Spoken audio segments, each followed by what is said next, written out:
The strong smell of the hospital room made me feel dizzy as I tried to understand what Margaret was saying. My mother-in-law stood at the end of my bed, looking as perfect as always, telling me big news as if it were no big deal, like talking about the weather. "The retirement home is really nice, Claire," she said, brushing her fancy blazer. "It's much better for someone in your condition." My condition? 2 weeks ago, I had surgery to replace my knee, according to Margaret. This somehow meant I couldn't take care of myself and needed to move to a retirement home. At 58, I wasn't ready for that. "Where's David?" I asked, trying to sound calm. "I want to talk to my husband about this." Margaret's lips pressed together in that look she always gave me when she was upset. "She's been making my life hard for 30 years. David's taking care of the paperwork. He agrees this is the best thing to do. That house is too much for you to handle now." That house, the beautiful old Victorian home I'd spent 20 years fixing up, the place where I raised my kids, where every squeaky floorboard and shiny railing had a story. It was the house I got from my grandmother, and 3 months ago, I put it in a legal trust after I overheard Margaret and her friend Susan talking at a family dinner. "Really?" I said, keeping my voice calm. "And the buyers didn't care that the house wasn't actually David's to sell?" For a second, Margaret's perfect mask slipped. "What do you mean? Of course it was his to sell. You're his wife."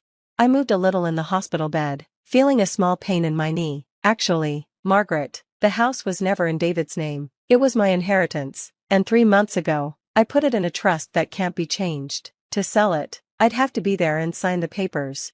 She turned pale. "You're lying." "David showed me the paperwork." "The paperwork from 15 years ago, maybe," I said, watching her realize the truth. "But things change, Margaret. People change, especially when they start planning to sell their daughter-in-law's house behind her back while she's recovering from surgery. My name is Claire Winters, and I've been married to David for 30 years. He's a good man, but he's always let his mother control him. Margaret has been there every step of the way, questioning how I raised our kids, criticizing my career, and trying to run our lives her way. 4 years, I put up with it for David's sake, smiling through her mean comments and sneaky suggestions. But 3 months ago, during a family dinner, I went to the bathroom and overheard Margaret and her friend Susan talking in the garden.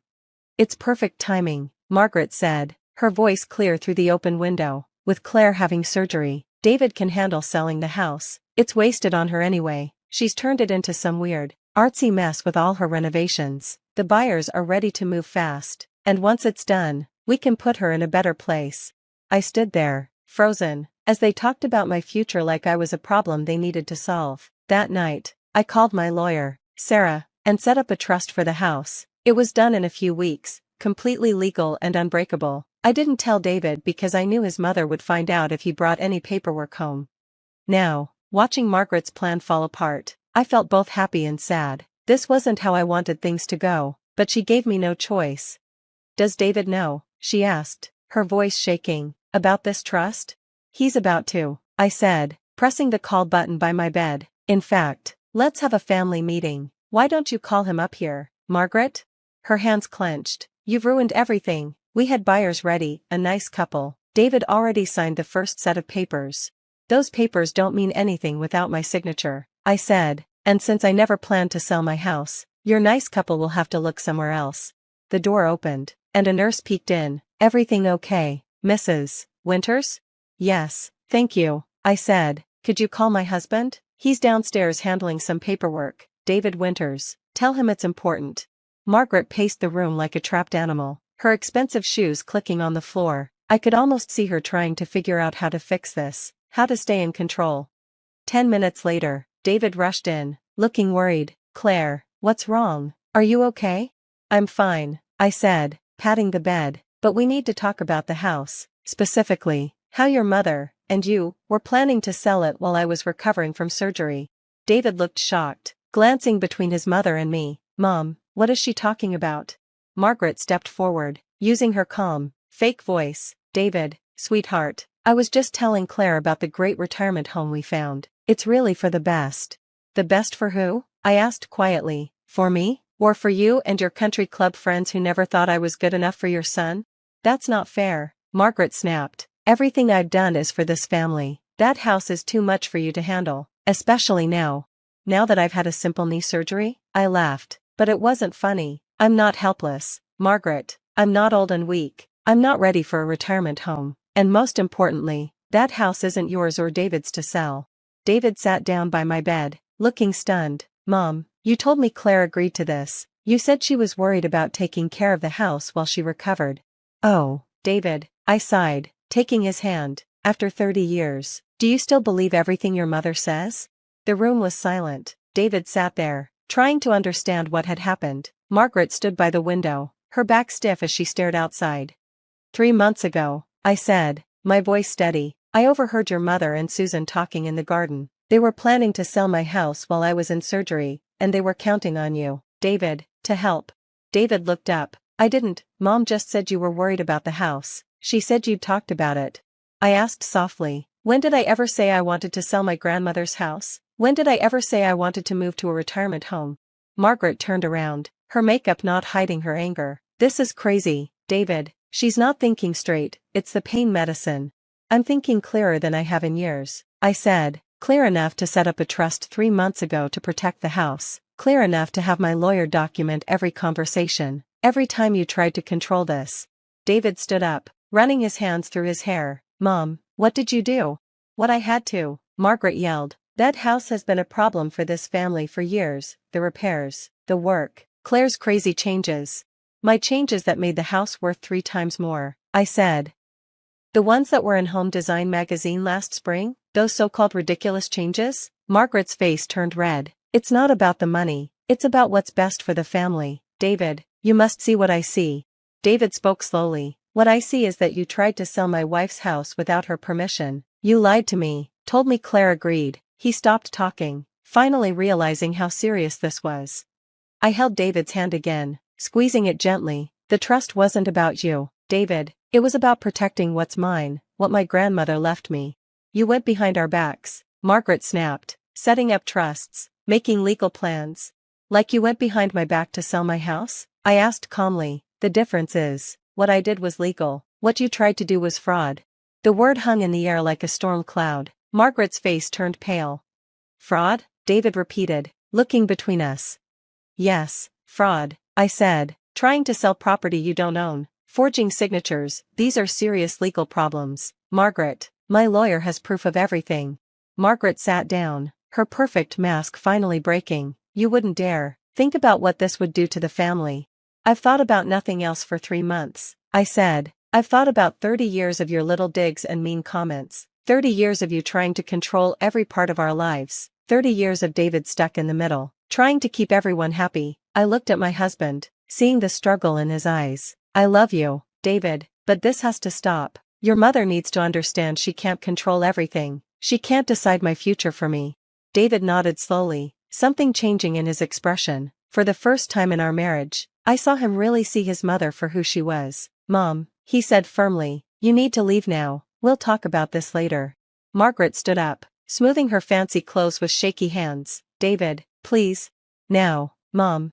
She left without another word, her heels clicking on the hospital floor until the sound faded. David sat back in the chair by my bed, looking tired. I'm so sorry, he whispered. I should have seen, should have known. Yes, you should have, I agreed, but we both know your mother is very good at what she does. She's had years of practice. Over the next few days, as I kept recovering, we found out just how much Margaret had been manipulating things. She not only had buyers ready for my house, but she also used David's credit card without his knowledge to put a deposit on a retirement home. She told the buyers I had early dementia, saying that's why the sale had to be done quietly. My lawyer, Sarah, was furious when she heard everything. This is more than just family drama, Claire, she said during her visit. What she did was elder abuse and fraud. We have enough proof to take her to court.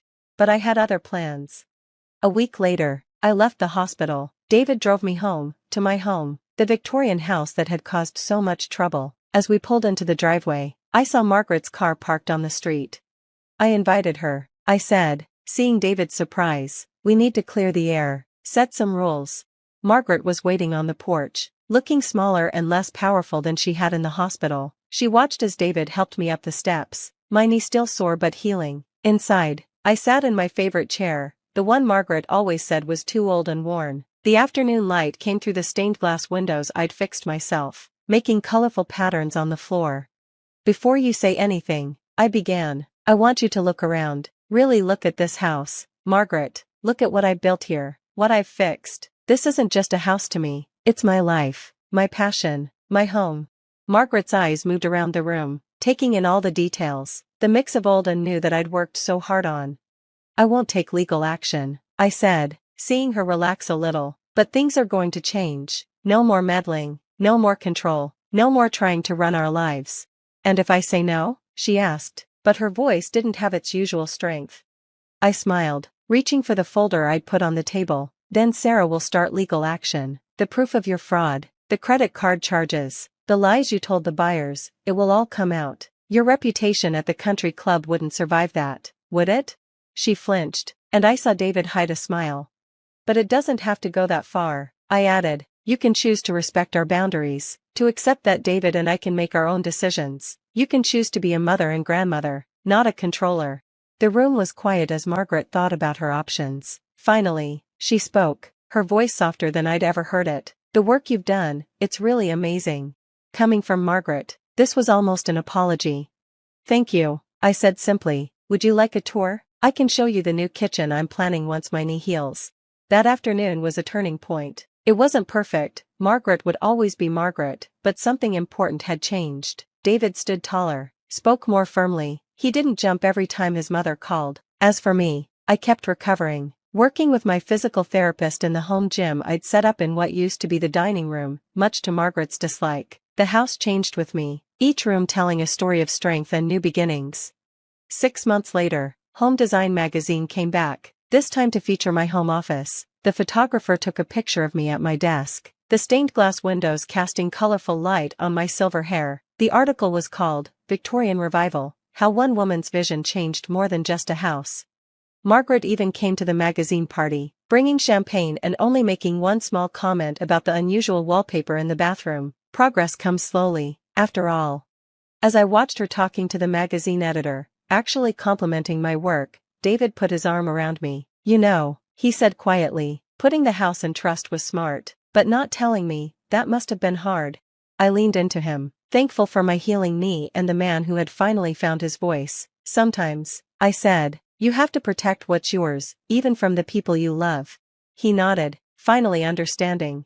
That night, after everyone left, I sat in my favorite old chair, watching the sunset turn the sky pink and gold. The house creaked around me, its familiar sounds comforting after all these years. Margaret had tried to take this from me, to decide my future without asking, but in doing so, she made us all face the problems that had shaped our family for 30 years.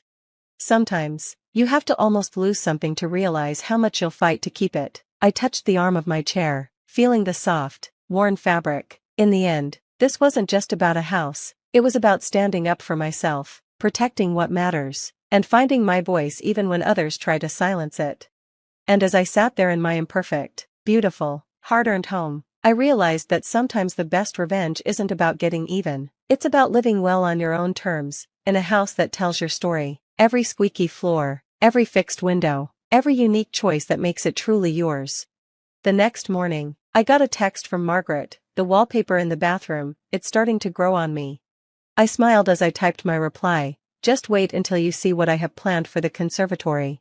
Because that's the thing about houses, families, and life, there's always room for change, for growth, for new beginnings. You just have to be brave enough to start.